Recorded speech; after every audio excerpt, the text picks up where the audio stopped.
The mind is a labyrinth, and here we see the collected mind of all mankind. Ascend the ladders of the stacks. Let thy soul light the passage of the maze, to find what all do seek, the golden fruit from all these ages. There are secrets hiding in these pages.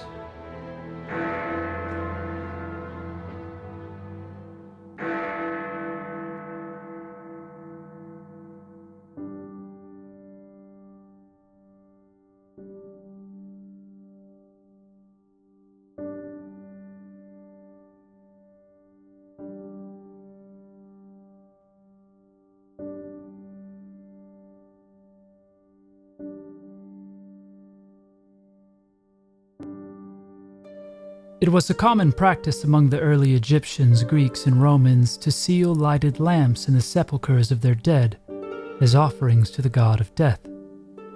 Possibly it was also believed that the deceased could use these lights in finding his way through the valley of the shadow. Later, as the custom became generally established, not only actual lamps but miniatures of them in terracotta were buried with the dead. Some of the lamps were enclosed in circular vessels for protection, and instances have been recorded in which the original oil was found in them in a perfect state of preservation after more than 2,000 years. There is ample proof that many of these lamps were burning when the sepulchres were sealed, and it has been declared that they were still burning when the vaults were opened hundreds of years later. The possibility of preparing a fuel which would renew itself as rapidly as it was consumed has been a source of considerable controversy among medieval authors. After due consideration of the evidence at hand, it seems well within the range of possibility that the ancient priest chemists did manufacture lamps that burned, if not indefinitely, at least for considerable periods of time. Numerous authorities have written on the subject of ever-burning lamps. W. Wynne Westcott estimates the number of writers who have given the subject consideration as more than 150, and H. P. Blavatsky as 173. While conclusions reached by different authors are at variance, a majority admit the existence of these phenomenal lamps. Only a few maintained that the lamps would burn forever, but many were willing to concede that they might remain alight for several centuries without replenishment of the fuel. Some considered the so-called perpetual lights as mere artifices of crafty pagan priests, while a great many, admitting that the lamps actually burned, made the sweeping assertion that the devil was using this apparent miracle to ensnare the credulous and thereby lead their souls to perdition.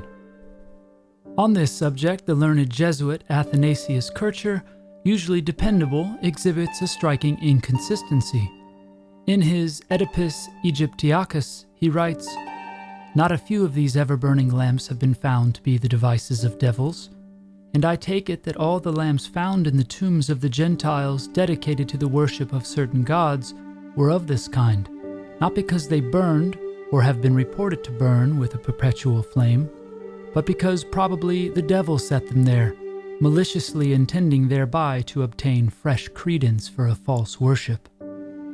Having admitted that dependable authorities defend the existence of the ever-burning lamps, and that even the devil lends himself to their manufacture, Kircher next declared the entire theory to be desperate and impossible, and to be classed with perpetual motion and the philosopher's stone.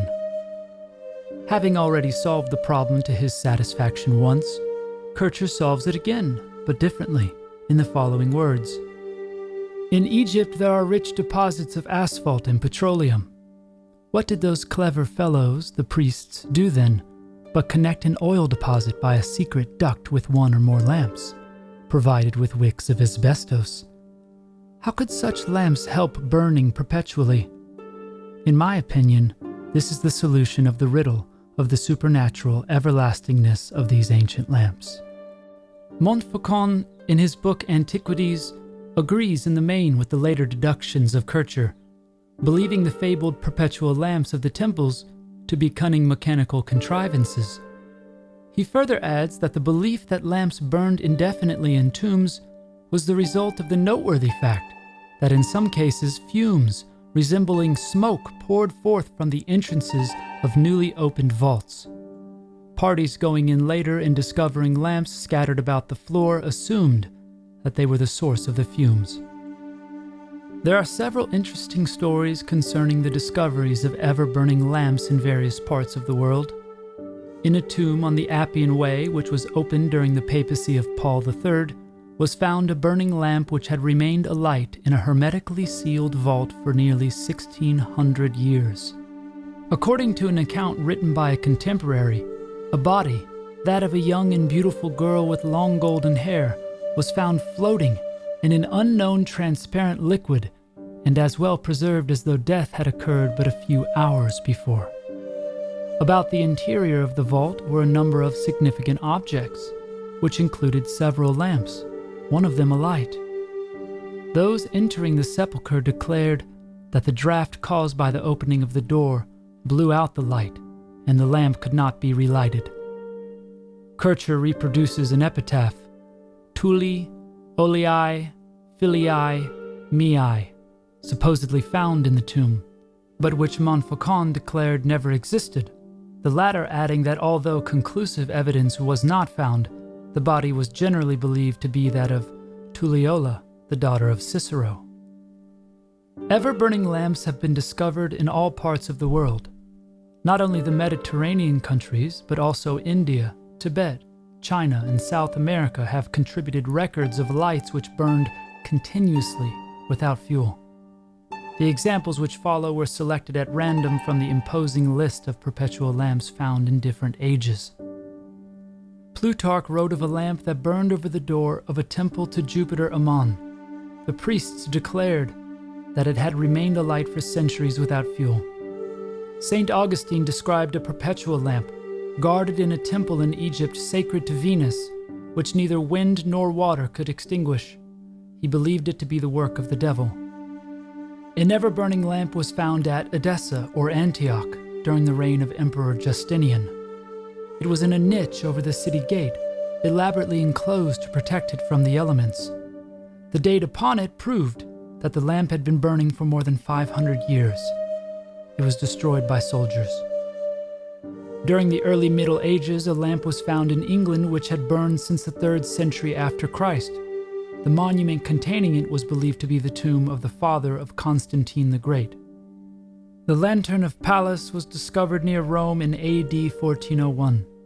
It was found in the sepulchre of Pallas, son of Evander, immortalized by Virgil in his Aeneid. The lamp was placed at the head of the body and had burned with a steady glow for more than 2,000 years. In AD 1550, on the island of Nisus, in the Bay of Naples, a magnificent marble vault was opened in which was found a lamp still alight, which had been placed there before the beginning of the Christian era. Pausanias described a beautiful golden lamp in the temple of Minerva, which burned steadily for a year without refueling or having the wick trimmed. The ceremony of filling the lamp took place annually, and time was measured by the ceremony. According to the Fama Fraternitatis, the crypt of Christian Rosenkreutz, when opened 120 years after his death, was found to be brilliantly illuminated by a perpetual lamp suspended from the ceiling. Numa Pompilius, king of Rome and magician of considerable power, caused a perpetual light to burn in the dome of a temple he had created in honor of an elemental being. In England, a curious tomb was found containing an automation which moved when certain stones in the floor of the vault were stepped upon by an intruder. At that time, the Rosicrucian controversy was at its height, so it was decided that the tomb was that of a Rosicrucian initiate. A countryman discovering the tomb and entering found the interior brilliantly lighted by a lamp hanging from the ceiling. As he walked, his weight depressed some of the floor stones. At once, a seated figure in heavy armor began to move. Mechanically, it rose to its feet and struck the lamp with an iron baton, completely destroying it, and thus effectually preventing the discovery of the secret substance which maintained the flame. How long the lamp had burned is unknown, but certainly it had been for a considerable number of years. It is related that among the tombs near Memphis and in the Brahmin temples of India, Lights have been found in sealed chambers and vessels, but sudden exposure to the air has extinguished them and caused their fuel to evaporate. It is now believed that the wicks of these perpetual lamps were made of braided or woven asbestos, called by the alchemists salamander's wool, and that the fuel was one of the products of alchemical research. Kircher attempted to extract oil from asbestos, being convinced that as the substance itself was indestructible by fire, an oil extracted from it would supply the lamp with a fuel likewise indestructible. After spending 2 years in fruitless experimental work, he concluded that the task was impossible of accomplishment.